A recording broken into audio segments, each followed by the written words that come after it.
This is the web transmission service of the Royal Canadian Military Institute. On October the 4th, the RCMI hosted a very special evening in memory of the late Canadian journalist and war correspondent Christie Blatchford. Artifacts bequeathed to us by Christie from her Afghanistan years were taken into the museum's collection, and a panel discussion was held between 4 leading Canadian journalists on the experience of covering international conflict through a Canadian lens.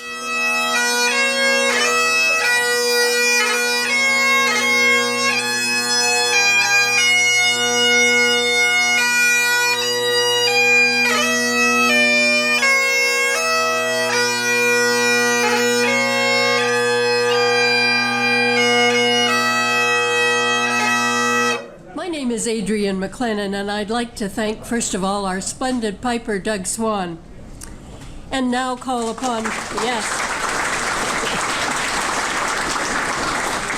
you'll be hearing more from Doug later in the evening.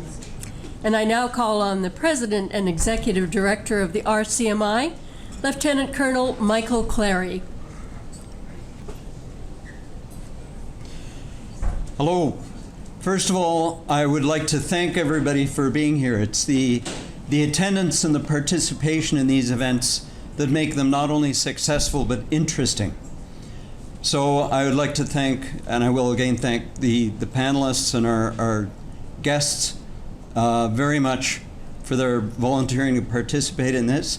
It was a discussion that came up last year, and we all sort of went, that sounds like an excellent idea. Let's see if we can do it, and Adrienne, I think, has managed very well. So I hope everybody has an excellent evening, and I welcome you to the RCMI. I'm going to speak for a moment about the late Christie Blatchford, whose gifts are the catalyst for this evening. As soon as I turn the page here. Late in 2019, Christie Blatchford made it known that there were some items from her time in Afghanistan that she wanted the RCMI to have. Those items sparked this evening this tribute to Canadian war correspondents in memory of Christie. In 2006, Christie was in Kandahar, Afghanistan, embedded with the Princess Patricia's Canadian Light Infantry. Battalion Commander Colonel Ian Hope recalled, "Christie demonstrated to all of us that there was no place too remote or austere for her to live in with us, no situation too dangerous, no Canadian soldier too rough or crude that she couldn't win them over with her unique directness, toughness, and impeccable common sense." Still quoting Colonel Hope, Blatchford spent weeks in the mountains of Kandahar with soldiers who were hunting Taliban groups. Month after harrowing month, she accompanied us through firefights, attacks, ambushes, witnessing the most intense combat seen by Canadians since Korea. Through it all, she filed incredibly vivid and accurate accounts. Just months before she died, Christie said, "The most profound stories of my life, probably the ones that had the most meaning for me at the time and now, is Afghanistan. It was scary, so raw and so important at the time that nothing else will really match that experience. I loved being with the soldiers. I loved the fear. I loved the excitement, the whole thing." Christie witnessed terrible carnage, too, and captured the good and the horrific in her book, 15 Days, Stories of Bravery, Friendship, Life, and Death. And that book won the Governor General's Literary Award. Colonel Hope, now Dr. Hope, is currently Chief Historian and Historical Advisor to the Supreme Allied Commander, Supreme Headquarters Allied Powers Europe in Belgium. He recently wrote a meaningful footnote. Christie helped so many of us in Task Force Orion. Few people realize the role she played in our integration back into Canadian society and family life after we came home in 2006. All of us had trouble talking about our experiences with loved ones and friends. Christie's book, 15 Days, spoke the words for us and helped bring us truly home. The book is still in print and available. A copy is on display at the back of the room, along with the items from Christie's Afghanistan collection, which will now have a new home on display here. There is a large Kandahar province battle map and the photos by Canadian war photographer Lou Paulou, whose time in Afghanistan coincided with Christie's. I apologize that these introductions are undeservedly brief. She is the chief correspondent of CBC News and is the host of The National. Since 1999, she has been deployed to the biggest breaking news and investigative stories in Canada and around the world. She has covered conflict and war in Ukraine, Syria, Mali. Her postings over the years have included Vancouver, Washington, Jerusalem, and London. Understandably, she has received a remarkable number of awards in tribute to her outstanding excellence. Ladies and gentlemen, Adrienne Arsenault.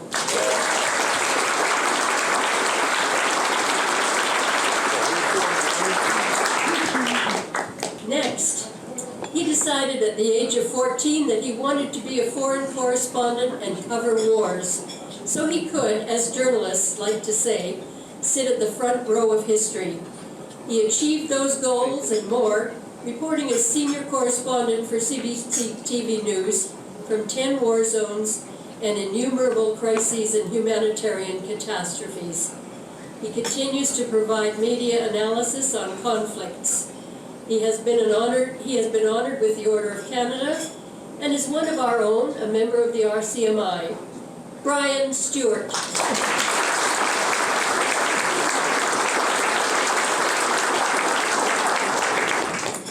Next, he is Senior Digital Broadcast Journalist, Global News, a Senior Correspondent with Global National News, who spent 6 years as the Europe Bureau Chief for Global News, based in London, UK. He too has filed from numerous conflict zones, including Ukraine, Iraq, and Mali, and has received numerous awards. He's also one of Canada's top multimedia video journalists. Jeff Semple.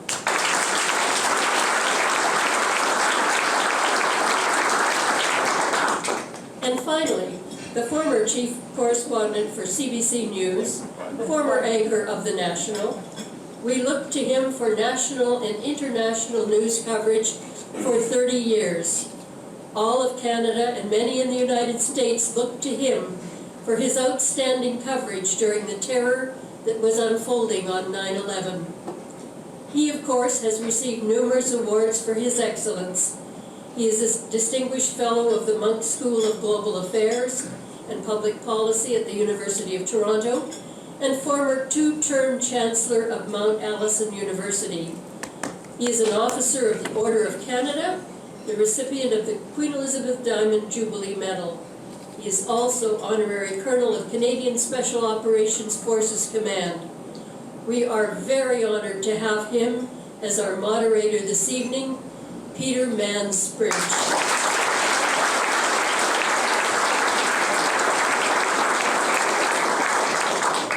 Thank you, Adrienne, and thank you for being here tonight, all of you. Can I just say about Adrienne, she's amazing. This is a remarkable woman. She gave me some credit earlier for organizing this. She didn't organize it all. Adrienne and her daughter Heather, who worked with all of us at different times over the years. First of all, these chairs. I haven't sat in a chair like this since I was 2 months old.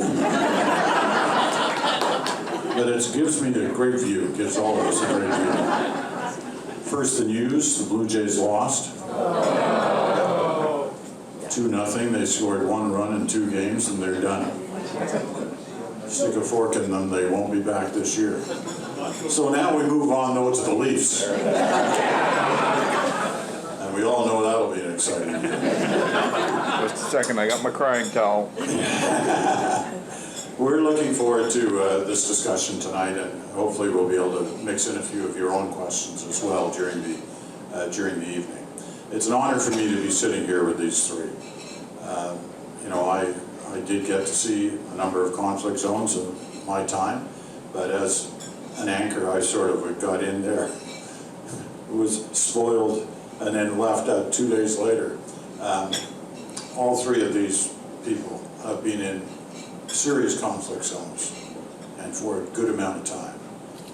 They've seen a lot, they've seen things I'm sure they wish they'd never seen, but they also told us the stories that they witnessed and helped us better understand the kind of situations that people were living through and that Canadians in some cases were trying to help out. So we're going to get to their stories. I want to start with Brian as the senior member of the panel here, who's covered, what was it, the 1812 War was the first one? Brian has seen a lot, and he's watched the business of war reporting change through those years. And so I want to get him to start us off with a sense of that, how things have changed in the business, the profession of covering conflict. Thanks, Peter. Well, going back to, say, 1956, when I first started watching the Suez invasion, and then obviously Vietnam closely. I didn't get to Vietnam. I wanted to, but lacked the guts to give up my job and go there, as a friend of mine did.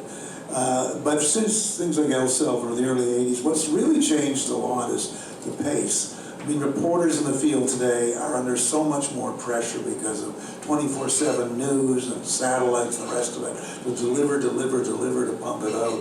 We moved at a somewhat slower pace. We didn't think it was slow, but compared to today, it was sometimes molasses. We had more time in field, more time to really look around.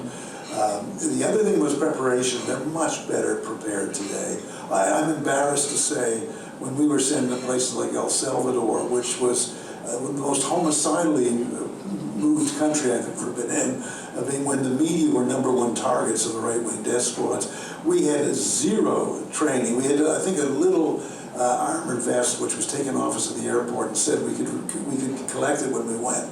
We left. They didn't want us giving it to the guerrillas. We had no first aid training whatsoever. So we went in and we took a lot of chances, and we somehow survived it. What really began to say, another thing that's enormously changed, and this is very important, is preparation. Reporters today have much more access to great preparation on the ground and at headquarters, much more so than we did, and presumably often thought of freer days. But what happened after the Falklands War of 82, and this is a critical time, militaries learned that letting reporters, as they did in Vietnam, wander around, join this unit, that unit, the rest of it, was not sensible at all. So they started doing bed reporters. More restrictions were placed on reporters, who they could travel with, who they could report for, and it's become much more bureaucratically organized in that way. And I think that's a major hardship. I mean, we were in Beirut in the early 80s, we could spend the morning with the Marines at their air base. We could then move to the British for half the day, then to the Italians at night to watch their peacekeeping operations, the rest of it. Nowadays, you'd stick with the nationality you were with. And if you were with Canadians, and you were Canadian, and the Canadians had no ground operation, as in the Gulf War, you were stuck at headquarters. We had to organize our own international police press corps and make it by hiring school buses to go into Kuwait City on our own. We got in first, but that was stupid anyways. But that's how it's changed. It's become much more organized, and reporters today have a lot more on their plate to deal with, and I have a tremendous admiration for what they do. Adrienne, I want to pick up on one point that Brian mentioned. He was talking about first aid training. And it's actually much more involved than that, the kind of training that journalists go through before they're allowed to go into a conflict zone. most news organizations, and certainly all the Canadian ones, are adamant about this for any number of reasons. Obviously the safety of their people, but also for insurance purposes. We've got to make sure these people are ready for almost any eventuality. Can you give us a glimpse, because you've done these courses a number of times, of what they're like? War camp? Yeah, war camp. So it is a hostile environment course that we have to take. We have to take refreshers. Over the years it's changed, right? Because sometimes the hostile environment is here. But in terms of wars, they always prepare for the war that just happened, not the one that's coming. So there was a period where we would be sitting in the classroom and then we would be learning combat medicine, and they would, you know, fire sometimes live ammunition. We have former special forces officers who are teaching us what different rounds can do, how to get out of certain situations, and then we would be kidnapped, bags over the head, dragged into cars, driven around, trying to negotiate our way out. It's a terrible camp. It's a week of terrible things happening. Lots of combat first aid, lots of blood, but it creates a moment of self-reflection at night, which I think is also what it's intended for, where you have to have a really hard conversation with yourself, which is, am I okay with this crazy pants world? And will I be okay in this? And some people leave those courses and say, oh, no.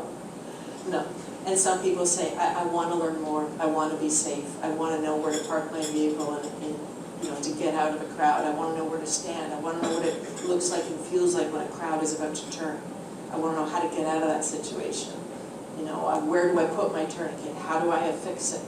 All that stuff. So a lot of that has evolved well over the years. We do these courses a lot. We also are better equipped. I mean, when I started, I'm going to stand up, show you something here.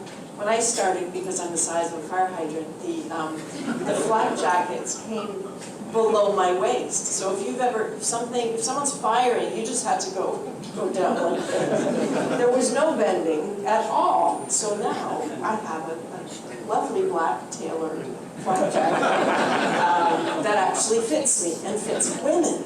Are you wearing it now? That's a Ralph Lauren. So when you've actually been in the field, and you know, Adrienne ran through all those places you've been to,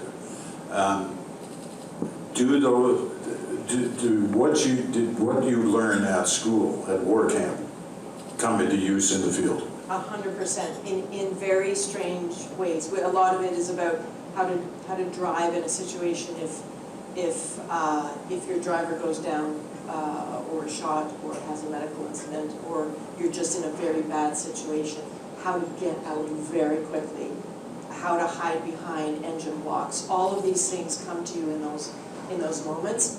But the most important thing, I think, for me, and Jeff's had much more experience recently in Ukraine than I have, although we've both been there, is that you are taught to do some things, everybody who's been through the military understands this, by rote, and then keep your senses alive. So we were in Bakhmut in February. I wouldn't recommend it in Ukraine, and it had just snowed, which was interesting because as we were going through some of these streets, there were these big black marks on the ground. And so instantly you realize, okay, wait, it snowed, but that's black. It's just been shelled, right? So it's so fresh, that shelling, that the dusting of snow hasn't reached it. We're being triangulated, we gotta go. So being taught to be aware and to trust each other is so important. We trust each other in the field. I mean, when we go out, we know each other's blood types. We know what medication you're on. You know if there's injuries or when you need to eat, or you know when you get grumpy because you haven't eaten. We understand everything about each other, and we learn to trust what we've learned. Jeff, as Adrienne says, you've been in Ukraine a number of times, and you know, there's a sense that in some ways this has been the most dangerous war, conflict for journalists trying to cover it. Give us a sense of what that's been like when you've been there. Yeah, good question. This Peter guy's good at asking the question. I think what's unnerving about it is it's such a big country, right? It's the second largest country in Europe, and So there are parts of the country, especially, you know, the full-scale invasion happened, and for like several weeks, everything felt like it was on fire. Every community felt like it was about to be invaded. And then pretty quickly, things sort of settled down in some parts of the country. So, you know, when we were in Kyiv, in the first days of that full-scale invasion, it was a ghost town. I mean, it was just, you couldn't, there was nobody, well, not nobody, but there were very few people there, certainly no restaurants or anything. And then when we came back, I think I was back 3 months later for the second time, you couldn't get a seat at a restaurant in Kyiv. And it was strange because it was like, I mean, you know, on one hand, it's a testament to that now world-famous Ukrainian defiance and resilience.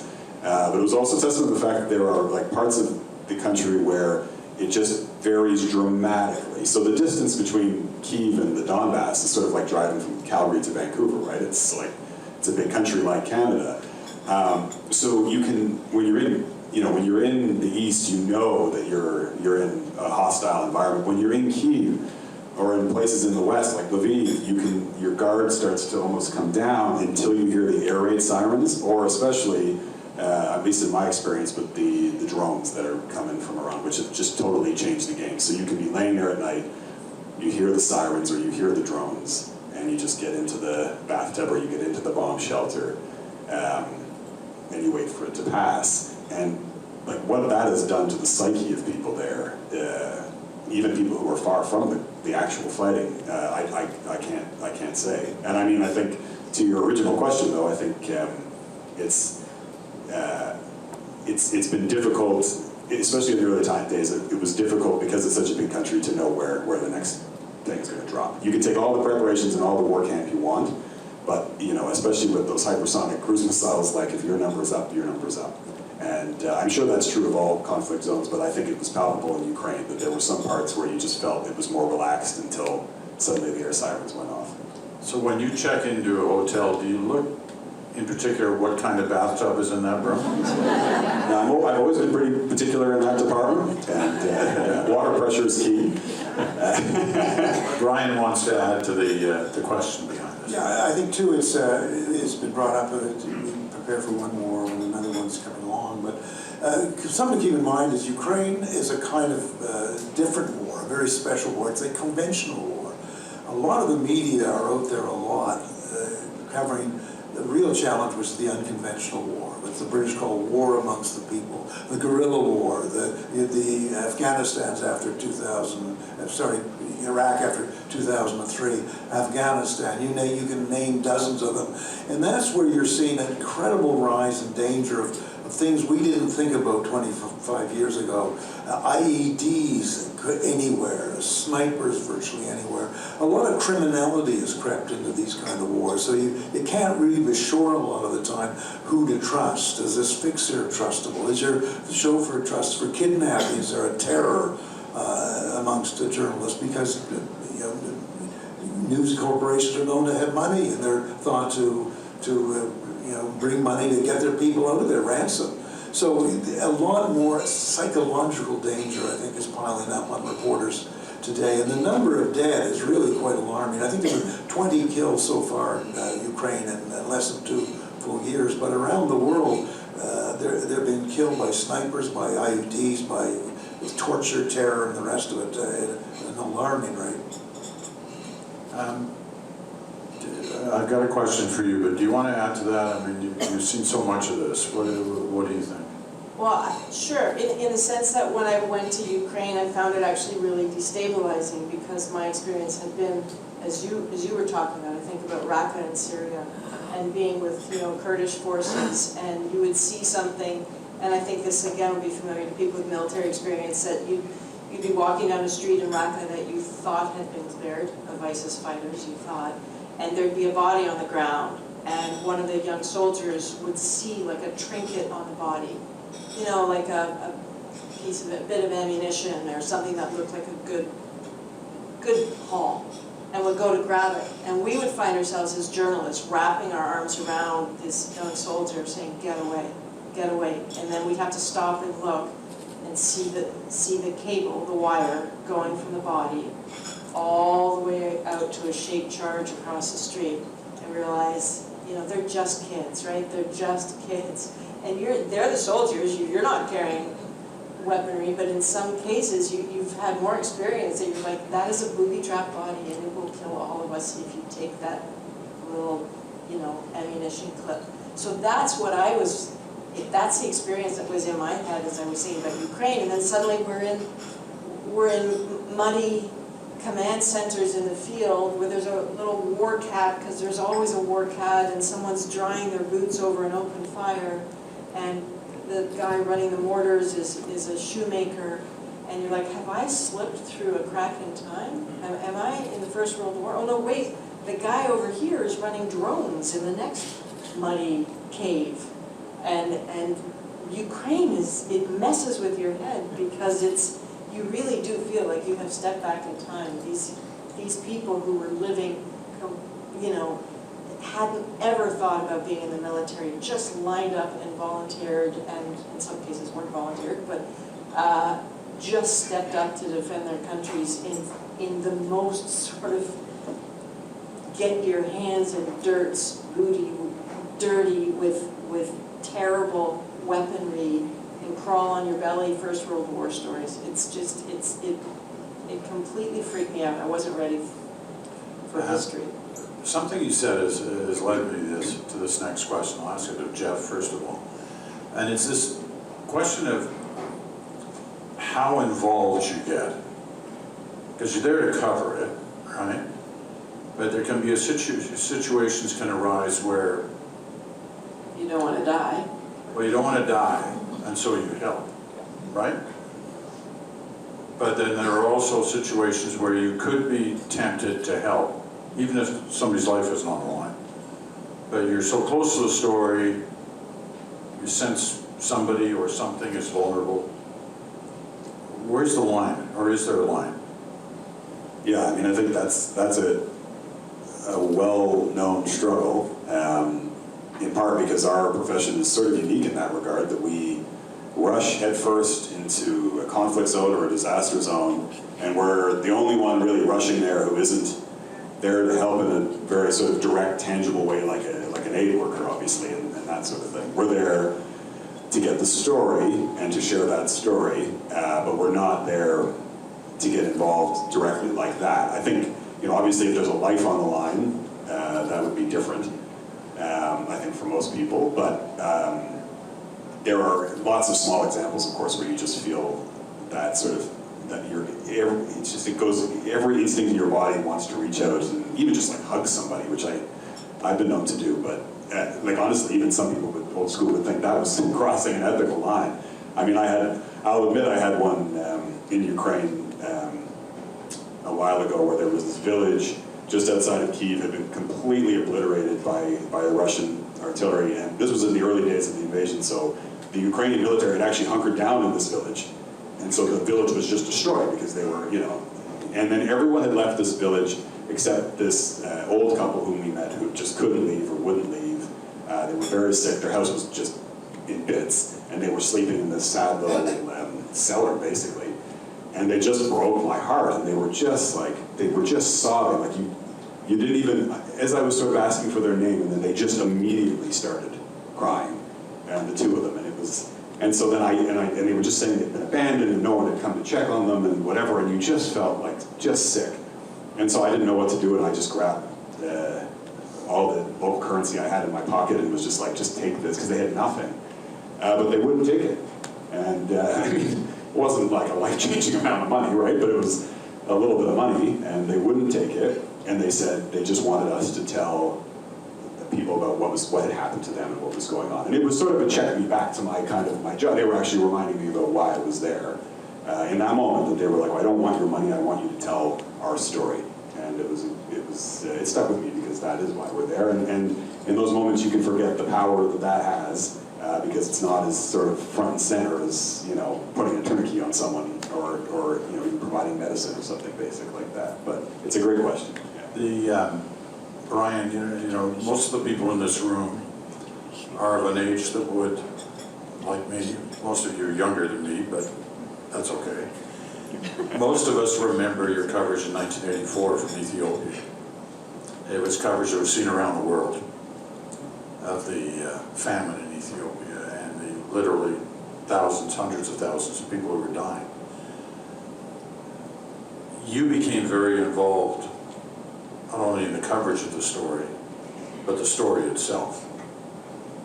Well, the story was biblical and utterly overwhelming. It was unlike nothing I'd ever seen before or I've seen ever since. Our primary job was to get the information out as fast as we could. But every day, every hour, you're faced with scenes that, you're driving in your van along a road, and along the road, you have your van has maybe room for 3 people. You're on the road, you're passing family after family, hundreds, thousands. You know you could stop, bring one family into your van, and take them on to a feeding center, but then are you playing God? Who are you saying no to, and who are you picking up? We'd walk through barracks where no medics had yet arrived because they were being held for questioning by the police and army. And we'd walk down long rows of families of women holding their babies up, some already dead, many on the verge of death, and asking us to help. We don't know how to help. We're not medics. We're there to get the story out. What can we do? And that sort of builds on you day after day after day. And there is, to be quite honest, no escaping from that, because eventually you do start helping people out. And then you find in these situations, when you help them out a little bit, you're kind of obligated to go on helping them forever, because you put them in a spot where they could be a danger because they're known to have help from foreign people. So you want to move them to a safer place. You move them to a place you've got to protect them. And so, I mean, I've had family members I've been dealing with in Ethiopia for 38 years. And it'll go on to the end of my life, and I'm very, very happy to it. It's one of the finest things I've ever done in my life, but the people are the finest I've ever met. That's the kind of moral choice that's going to wear you down, because there is no good answer. They say that if there's nothing you can do, it's a shame. If you do nothing, then it's unforgettable, and that comes after you and burns you. And there's a phrase going around very much now in more correspondence, but also military, also medics, also people who work with people in hard situations with moral injury, which is not a mental illness, but it's a psychological stiletto through the brain that doesn't let go. It's there if you witness something when you think you could have helped, but you don't help. It could be an atrocity. You could have intervened in, but you didn't. I talked to a First World War soldier once, I think it was in the 1970s. It was 60-odd years after the front. I said, what do you remember most? And he said, I remember 2 mates in my platoon picking up a shovel and killing 2 German prisoners, and I've never had a day I haven't had that in my mind. So it's there, and it's a real risk that I think reporters have to be trained to be prepared for. And the psychological arming and preparation for war now is a very serious effect. I'm going to tell you a little story here to bring into the picture the relationship that people like these 3 have when they're out in the field, out in a dangerous situation or a situation like one of a natural disaster, and they're seeing horrible things. How they communicate with their own families. And in today's modern world, that can be done from anywhere, at any time almost. The story I tell is about a friend of ours, Dave Ray, who's a cameraman in Calgary. I traveled many places in the world with Dave, and so is Adrienne. Big guy, he's like 6'5". Same height as me. Yeah, about 6'5", and he was a great guy to go through difficult situations with. But he tells a story about being in Afghanistan and being embedded with the Canadian troops and being out in the field on a mission, where they were sleeping overnight, under the stars. So he's there, and his satellite phone rings, and it's his wife in Calgary. He's calling him and saying, Dave, I can't get the lawnmower going. what do I have to do? What am I doing wrong that I can't get the lawnmower going? And so he's lying there with soldiers all around him, and they're in a situation. And he doesn't say, I can't talk right now. He starts in his mind, he's got the image of the instruction sheets, and he's saying, you gotta do this, you gotta do that, gotta move that switch to here, you gotta do this. And they get the lawnmower going. He doesn't say anything about where he is, or what he's seen, or what he's done. He handles his home front situation, disconnects the sat phone, rolls over and tries to go to sleep. How do you have a normal conversation with home? You don't have to be out in the field, you could be just in the base camp. But, it's been difficult. How do you do that? So I have a partner who's incredibly understanding, but I have a mother who's not. And so we were in Libya just before Gaddafi was killed, and we'd been there for a couple of weeks, and it was time to get out. They like to rotate us through, and bad things were about to happen, and we sort of got into the country in not the most orthodox way, and so we weren't really properly geared up or papered up for what was coming. There was a bombing raid coming, we believe. So the orders were, get out, go to the airport, fly anywhere, and then we'll figure it out from there. So I called my mom on the sat phone. Mom, listen, we're leaving Libya. I don't know where we're going to. I'll call you when I get there. And there's silence. And I'm like, satellite phones, right? They're so expensive and they don't always work. Hello, hello. No, I heard you. And I'm like, I just wanted you to know, well, isn't the bombing raid starting soon? I'm like, well, yes. She goes, is it not your responsibility to be there? Well, I mean, I'd like you to be my assignment editor. I'm not sure about my mom. So I think our families, when they stick by us, they just get what's in the DNA. And I think they are extraordinary. And sometimes we tell small lies, everything's fine, to get them through. But I've come to understand that they know we're telling lies, and it's just a dance we do. Jeff's partner is in the business. She kind of understands what we go through. Yeah. But they also have a young child. So you're in Ukraine. You're going through these, difficult situations. How does that work? Yeah, I mean, as you noted, she's in the biz, so that helps, and is incredibly supportive in that regard, but less so since the child came along. Where, yeah, she's in her own little hostile environment sometimes. My daughter's 3. But there's only one of her, but I swear to God, it's like, there's like 5 of them running around. Yeah, and it's funny, the Dave raised her, because I have one sort of similar, but not, I didn't handle it as well as Dave did, though. She called me when I was in Ukraine about some credit card problem.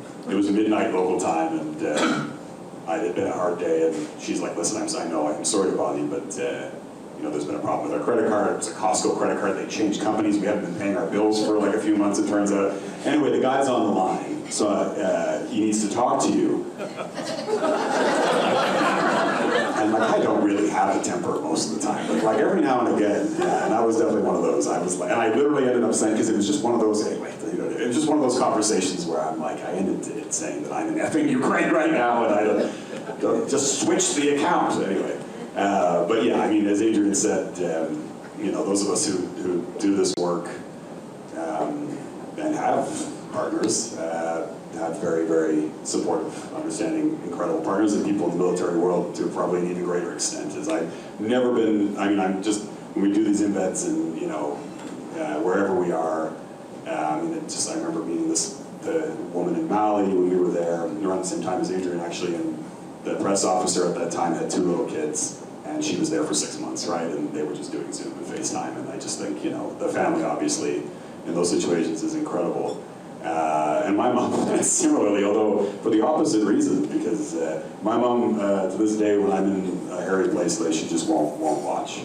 But then her friends will call her. You're like, oh my God, I saw Jeff. So my dad's like running, trying to keep the phone from my mom, it's fraught, but yeah, fortunate to come from a very supportive family and a very supportive wife.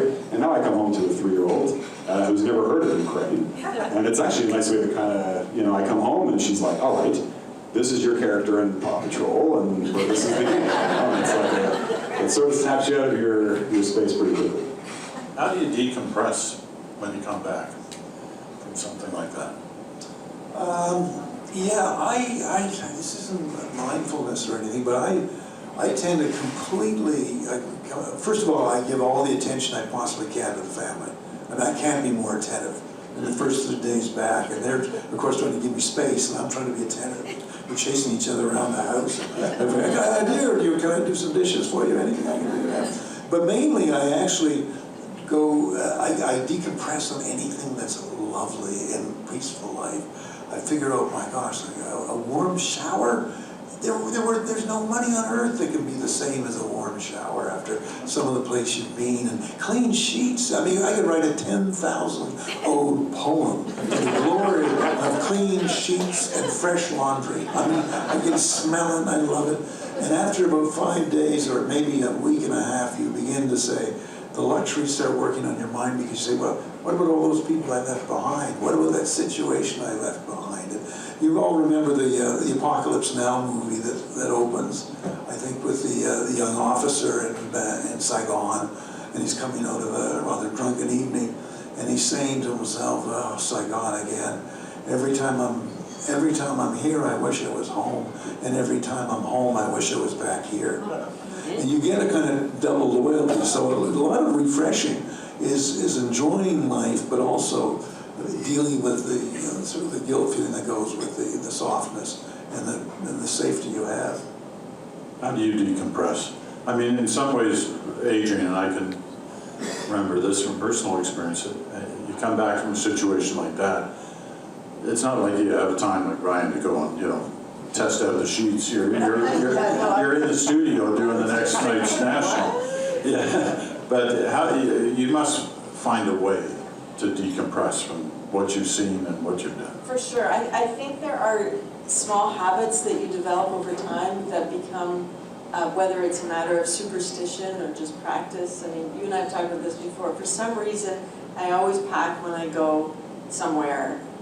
My coming home clothes are in a Ziploc, I'm such a nerd, a Ziploc bag that is sealed, and it touches nothing that I have worn or done when I'm over there. And so the day I leave, I put on these clothes that are like, they're a clean shell. As I say it, I realize I might be crazy. I put on this clean shell, so that's one thing. And then when I come home, I feel like I think, Brian, in some way, we have been luckier than people of your generation, or possibly like the likes of Joe Schlesinger, because in a way the tyranny of technology that demands that we file to many platforms is also unintentionally giving us a platform to expel. So we can write for radio, we can write for digital, the ghosts have somewhere to live.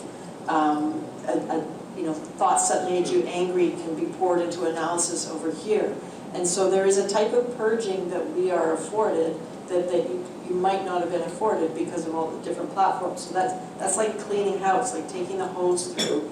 And then I have a relationship with my stories, and I feel like they follow me down the street quite often when you're enjoying the sunshine or the sheets, and they'll tap you and go, yeah, but what about me? And so I give them some time to be there, and then there are moments where I feel like I'm almost in my mind turning around and saying, enough, that's your time. You need to stay here, and I need to go there. And I might need help as I say this, but it feels like it works. That's great. That's a great story. I didn't know that. I didn't know you had that extra little bag in your bag. I want to ask about censorship, and I don't mean censorship by some foreign power who's trying to influence what you're saying, or not allowing you to say certain things in a report. More in the kind of the old days when you used to have to satellite stuff out. But I'm talking about our own kind of internal censorship. And you mentioned Joe Schlesinger, so I'll tell a Joe story to lead into this. This was during the war in El Salvador, the Brine Feast. Joe, we've been covering the El Salvador War, the whole Central America stuff for, I don't know, a couple of months, and as often happens in television, viewers get tired of it, you know? It looks the same every night. They don't want to see it. They tell you they don't want to see it. Move on, tell me something else. Well, Joe was in San Salvador, the capital, and he got word that this little town outside of the capital had been taken over by the rebel forces. And so he drove out there with his crew, and he got lots of good footage, and the community was really happy that they'd been liberated. When suddenly the sound of helicopter gunships could be heard, and in came the government troops, and they landed and they shot the place up. They killed all the rebels, and then they performed awful things on the bodies of these guys. Joe had all this on camera. He gets back into San Salvador, he cuts an item, and he sends it in. And the program was due to go on the air. Those were in the old days, so it was like at 10 o'clock, the early feed to Atlantic Canada. And he warned us, he said, you know, it was coming in around 9 o'clock for the 10 o'clock show, and he warned us on the phone. He said, it's, you know, it's pretty graphic, but it's important. So it came in, and it was horrible. I mean, it was unbelievably graphic. And we sat there in the comfort of the newsroom saying, we can't run this stuff. You know, they were decapitating bodies, and it was awful. And so we edited it. We took out the stuff we found objectionable. Well, just before the airtime, Joe and his producer called to see how things were. Was everything okay? And we said, geez, Joe, you know, it's just a bit too graphic. And we had to take some shots out. Now, if you knew Joe like we know Joe, he was apoplectic. He was really, really mad. He said, listen, I'm down here risking my life. Our crew's been risking their lives. I know you're bored of the story, but this is happening. This is real. And this is ugly and terrible. And you've got to show it. People have got to understand what's happening here. He didn't use quite that language in the way he told us this. But he was convincing enough that we said, okay, Joe, we'll run it as you sent it. And we did. Now, nobody called in to say, thank you so much, I'm really glad you did that. I mean, we were swamped with complaints. I'll tell you, none of those people forgot what they saw. So there was an attempt by us in the editorial control part of the operation to censor, right? To censor what Joe had done. We thought for the right reasons. He made a different argument, and we went with what he did. So the question is about that kind of censorship. How often do you hear, you know, sorry, Jeff, but it's too much. You got to back off, or you got to change that line, or you got to take that shot out. Does that happen? Oh, yeah. Oh, yeah. That happens a lot, and it's and I mean, our, you know, I'm filing for Global National. There's a shameless plug, but it's on at 6 p.m. every time. But what that means is it's earlier. So that's supper hour. You know, the kids are around, kids are up. So I think, Diane, I mean, that's a factor, and in these discussions, and we've had many arguments, and I've lost probably well, more than Joe in terms of what we should be showing and what we should not be showing. But to your point, if people need to see that, then, I mean, I've weaponized this example too many times, but I, you know, remember the little boy Alan Kurdi, who was the Syrian, 2-3 years old, his little body washed up on a Turkish beach, and he was one of the Syrian refugees who was fleeing. That photo, which, you know, was, I'm sure newsrooms around the world were debating whether to use it, that really sort of in many ways changed the course of that crisis. I mean, the whole Western world opened up their arms, and Justin Trudeau was hugging refugees in airports before long, right? I mean, that photo changed the way the world responded to the story. That is the power of those images. And it's up to us to decide, you know, to weigh that balance between, is this too much versus what needs to be seen, I, probably based on what I do, come down more with the Joes of the world. But I get it, right? I mean, especially, it's challenging. I mean, we have the same discussion about whether to show people's faces. Like, we were in a weird way, it reminds me, we were in, after the Taliban took back control of Afghanistan, we got into Afghanistan and got into one of the safe houses where a lot of the people who had supported the Canadian military during their mission were hiding from the Taliban, terrified of what was going to happen to them. And it took a lot to get into that safe house, to get these people to trust us. And they were so desperate at this point that a lot of them wanted to show their faces. And there were kids in there, and this was another one where we were, in a different way, debating the same thing. Normally we would just black out their faces or not show their faces or find some way to protect their identity, but they wanted their faces out there because they felt that they were being ignored and not listened to, and they were so desperate that they wanted to put their faces on. Of course, we're worried, we put their faces on TV, and in come the Taliban. And in that case, we showed some of their faces, and they're okay. And I mean, I'm in contact with many of them. So as far as I know, but these are the decisions. It was, all that was a face, but of course it could risk their life. They wanted us to put it on there, so these were the debates, right? I mean, it's in a different version of the same thing. Can I just add something Jeff just said there? I think answers one of the questions you talked about earlier, which is about the sort of the helping or stepping in. Being in contact with people you've left behind is something that we all that sort of follows all of us. And what we saw happening in the last 2 years at Afghanistan is certainly in this country, journalists who had worked. I didn't do any tours in Afghanistan, but I worked with many people who did, who have been up all night long working the phones, trying to get the fixers and drivers and their extended families out, and who can we call, and how do we raise money, and what can we do? There is this sense of panic that, my God, they helped us. What on earth are we going to do to help them? And I think sometimes the helping is not necessarily something that happens in that moment.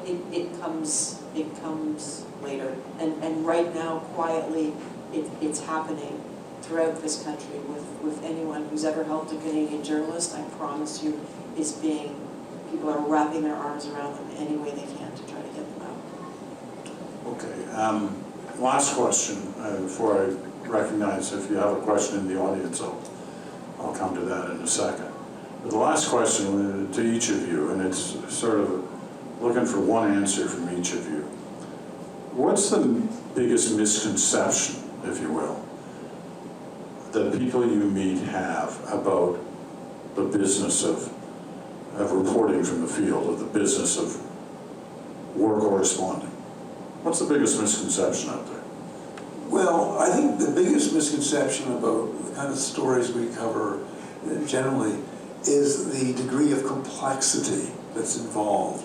I think I'm talking about reporters trying to get their heads around the complexity of military operations, which are incomparably more complex and difficult to understand than the public often assumes, and we assumed before we started covering this kind of stuff. I learned that very much so covering the Gulf War, when I thought many people raved about the genius of the American commander.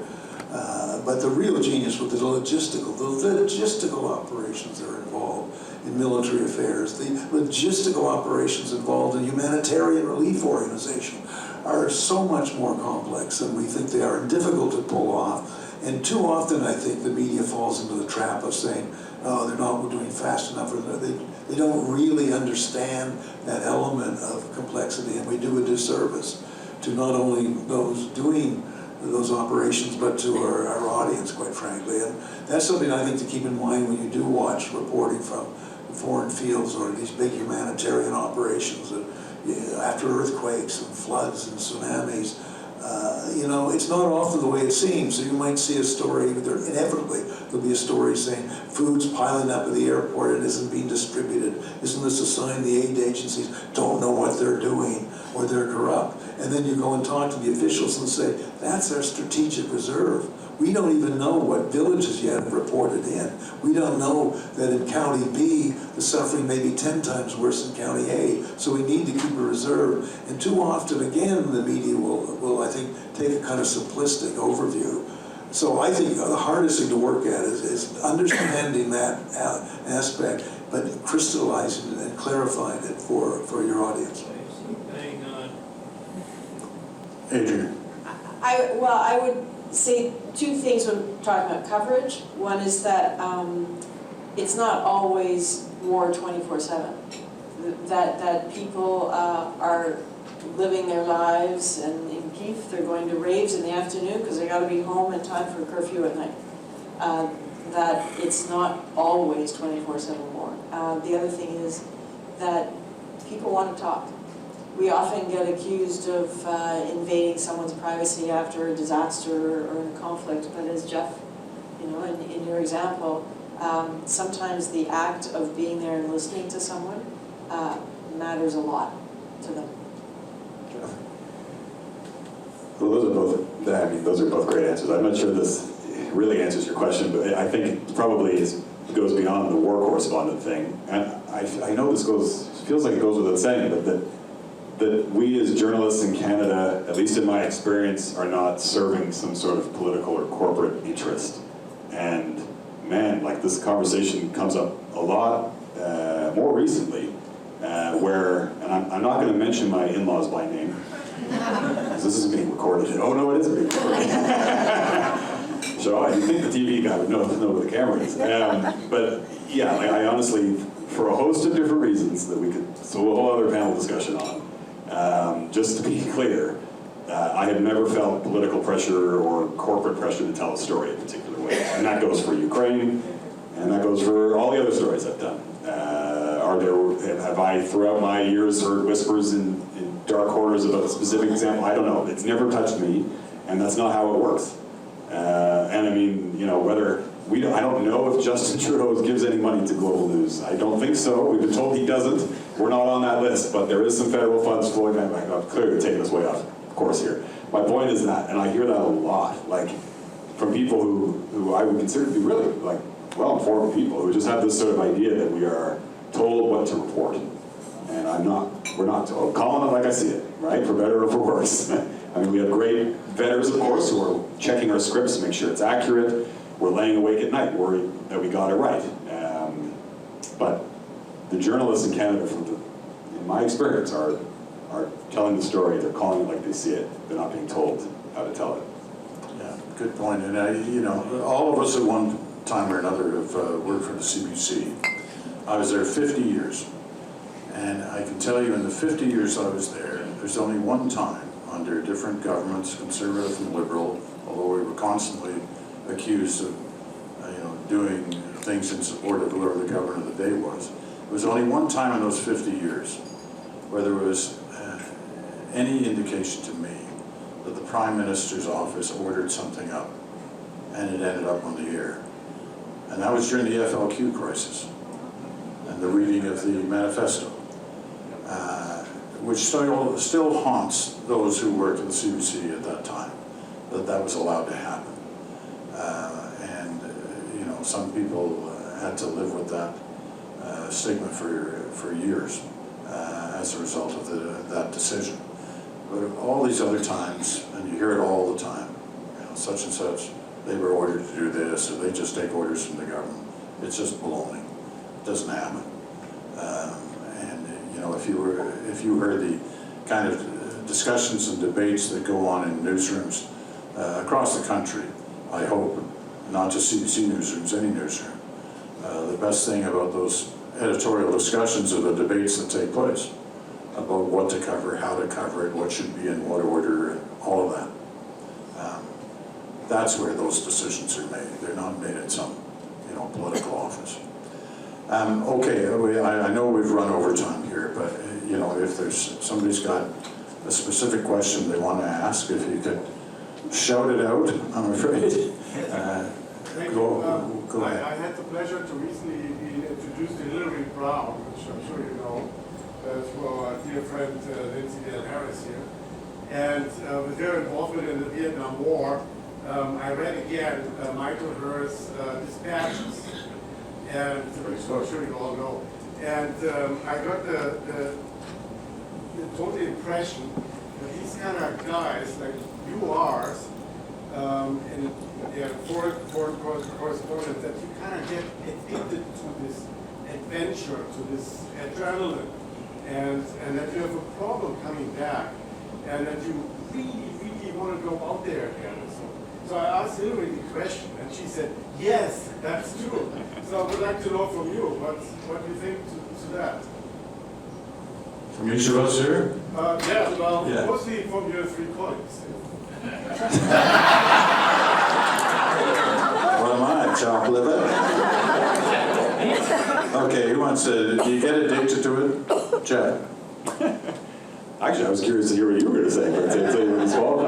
Sure. Yeah, okay, so the honest answer to that is, of course, there is an element of it that is addictive. It's, and I think part of it is that it's so visceral and it matters so much that it, almost conversely, one of the things I have a hard time with when I come home is first world problems, because the stuff that we get worked up about is so meaningless here, and you know, within about a day, or within about a week, I should say, I'm kind of back into my first world problems world.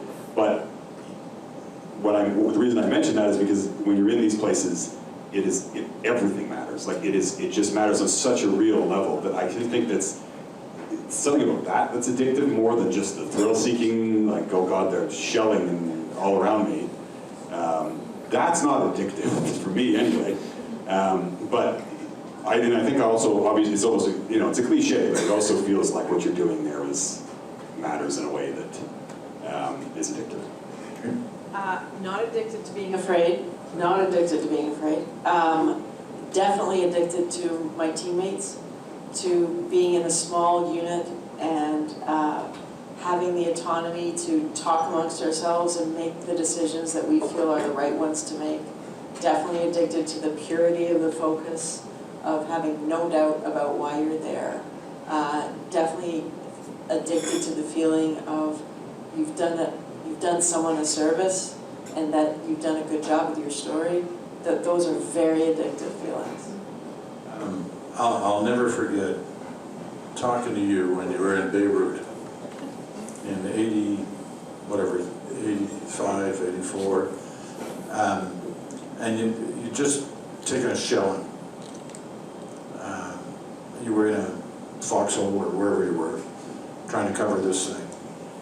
And you were fixated on a blade of grass through all that for whatever it was, 10 or 15 minutes during the shelling.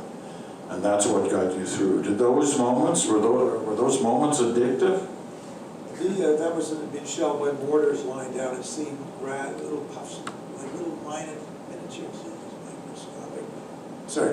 microscopic atom bombs or something. It was just seeing nature so clearly and crisply, the color so vivid, that I had never quite seen it before.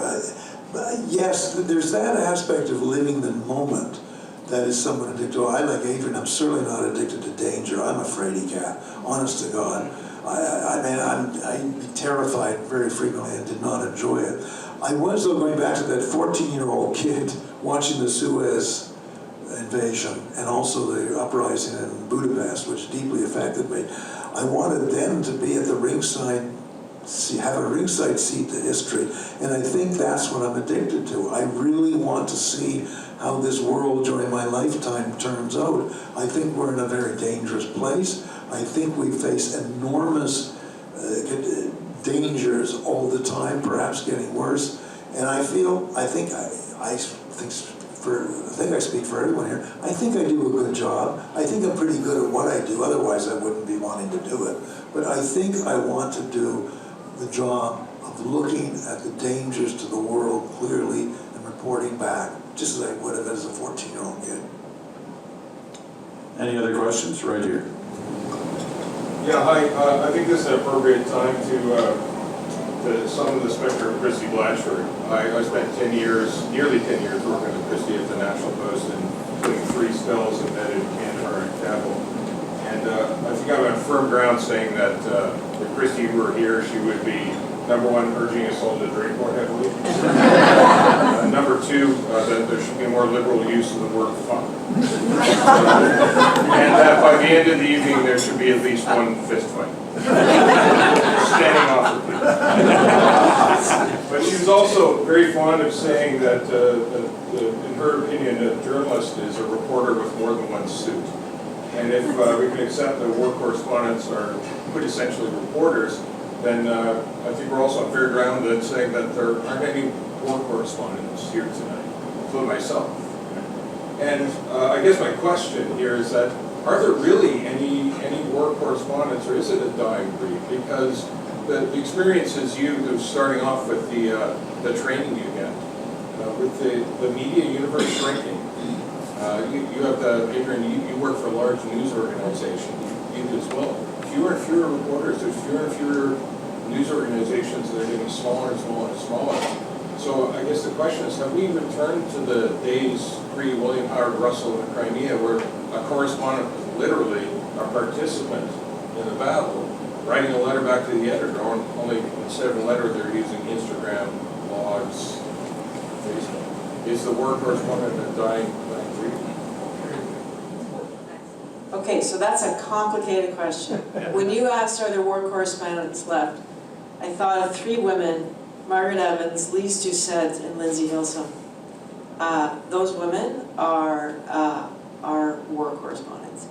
And your question about writing a letter back, it makes me think of Anne Medina, another phenomenal Canadian correspondent, who would worry that people were becoming recorders, not reporters. The stenographer approach that you talk about. And I worry that that is the destiny if access isn't permitted. You know, there are no embeds in Ukraine. The Ukrainian military doesn't embed. You will, on occasion, be taken somewhere and be allowed to talk to people, increasingly less so, but you can't embed. The opportunity to observe and analyze that I think war correspondents of another era were afforded doesn't exist as much anymore. I mean, we talk about democracy being messy, transparency is really messy. Transparency is super messy and we need to protect it, and I worry that we're losing it. One of the hardest places to work is this country.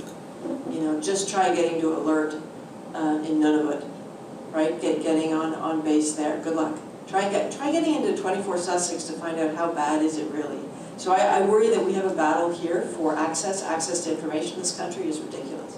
So I worry that we have issues to fight here for access, and that we have to keep pushing for it. And I don't think that's an answer to your question. Suffice to say that the worries are real here too.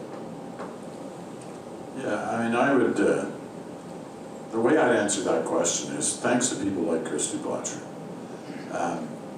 There are people who come into the profession of journalism, and I recognize the barriers are set up for those people now in terms of opportunity.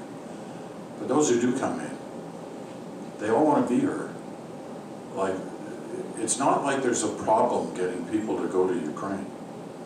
The fact is, many young journalists want to go to Ukraine. They're just not ready. They're not prepared to cover a conflict on any number of levels, in terms of their background, their understanding, their preparation in terms of some of the things that Adrienne talked about, and how they're prepared at a war camp or what have you. But people still want to go. They still think it's important. Now, some of them are addicted to thinking that it's all like a movie, which of course it isn't. But there are real challenges in the professional journalism right now on all platforms, especially print, television. There are real challenges. It's a changing landscape of the way the business operates.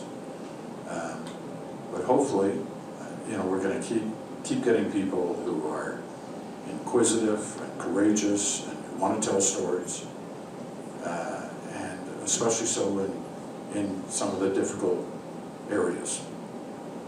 You wanted to say something? Yeah, first of all, I'd like to agree with Adrienne. We are an incredibly non-transparent country. There's no military base I've been on in past years, and more so than the Canadian base, in terms of not giving you the full story. They're really quite difficult to deal with. Lovely people they were, and much as I admire them for their job.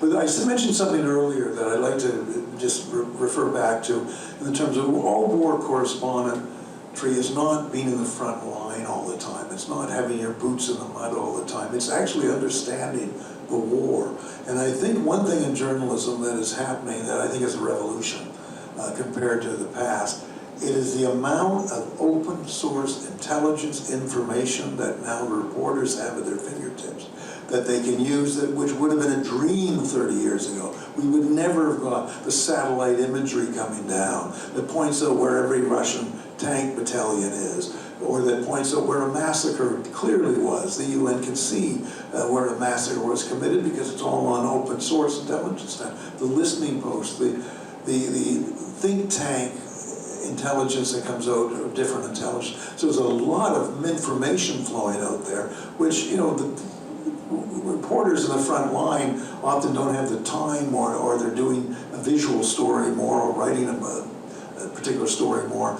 But it's there for those who are working in the headquarters. It's there for those that are visiting a country to a degree. Again, I would say that is a revolution. We have it today. We have to use it really cleverly because we didn't have it 30, 40 years ago. Last question. It's over here. Yeah, I just wanted to ask a question, given all that you've seen, preparation. I'm just wondering about if you could comment on the psychological dangers and costs of doing what you're doing. You talked about some of the preparation, Adrienne, but what psychological, what kind of preparation do you have, you know, and resiliency, those kinds of things, and then coming out of it, if something sticks, and that's the best, there's a very clinical discussion about what I'm talking about, stuff that sticks, and it's there over and over again. What resources are there provided by networks and others to deal with the operational stress injuries, PTSD, the things that you have?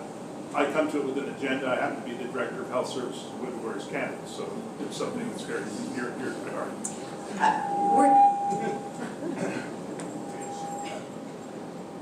We're getting better at that. Not at this apparently, but getting better at that. We now include more aggressively editors in conversations about field trauma, because we may be in the field shooting it, but that editor is sitting in a room staring at that footage again and again and again and again, and it's incredibly damaging. So we now include the editors in those conversations. There's now a buffer time, certainly at CBC, when you come back from Ukraine, for example, there's a buffer time of a couple days. I mean, sometimes you just got to get back in, but there is an aim to get a buffer time. There is the capacity to talk it out, and there's the understanding before you go that your teammates on the ground, one of the reasons why I'm addicted to my teammates is that there isn't anything we can't talk about. And we are actively encouraged to talk about it, and actively encouraged to stick our hands up and say, you know what, I don't feel great. I am super wobbly on this, and there's no shame in it. We are working hard to erase that sense that if you stick your hand up and say, I'm feeling wobbly, that you're weak. You know, that existed for so long. And right now, in our culture, the newsroom, we don't tolerate people talking about that as a weakness. It's actually a strength to stick your hand up and say, I need a moment. It's not perfect. I would underscore that. I mean, I think the shame and the stigma is gone. I mean, maybe not gone, but it's nearly gone. I mean, and I'd actually be interested in terms of the elder perspective on that, but because I really, like, there were people who I've gone on deployments with as a cameraman who quite candidly said he was coming back to seek mental health supports, which our company makes available to him, so he could talk about what he had seen and deal with some of those issues. So, and that wasn't there. I mean, for a long time, I think if you said that you were having those issues, you were not going to get the next opportunity, not going to get the next promotion, and on and on and on. And it seems to me anyway that that's not like that anymore. No, and that's a credit to the journalists who are prepared to speak up about issues when they come home. But it's also, you know, credit to news organizations who are starting to ensure still ways to go, as Adrienne hinted, that there are these facilities available to them. When you consider that, 30 years ago when Brian and I are, kind of starting on foreign stuff, there was, 40 years ago, there was no preparation when you went overseas other than what you did yourself. You read some stuff. You took a bunch of stuff with you on the airplane, read it on the way over. There were certainly no courses in how to handle difficult situations, hostage takings or medical emergencies or anything like that on the way over, and certainly nothing on the way back. So there's been a sea change in the way those things are dealt with, as there has been in the military, right?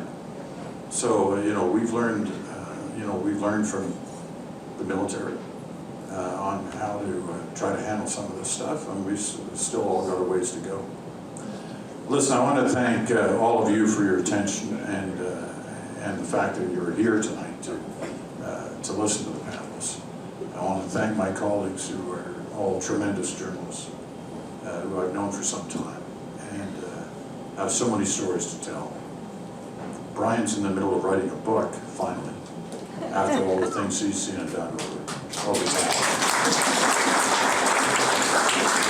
So he'll be back sitting in a corner signing books in another year or two. And I had 3 years, he says. And I want to thank Adrienne again, too, for inviting us. Thank you so much.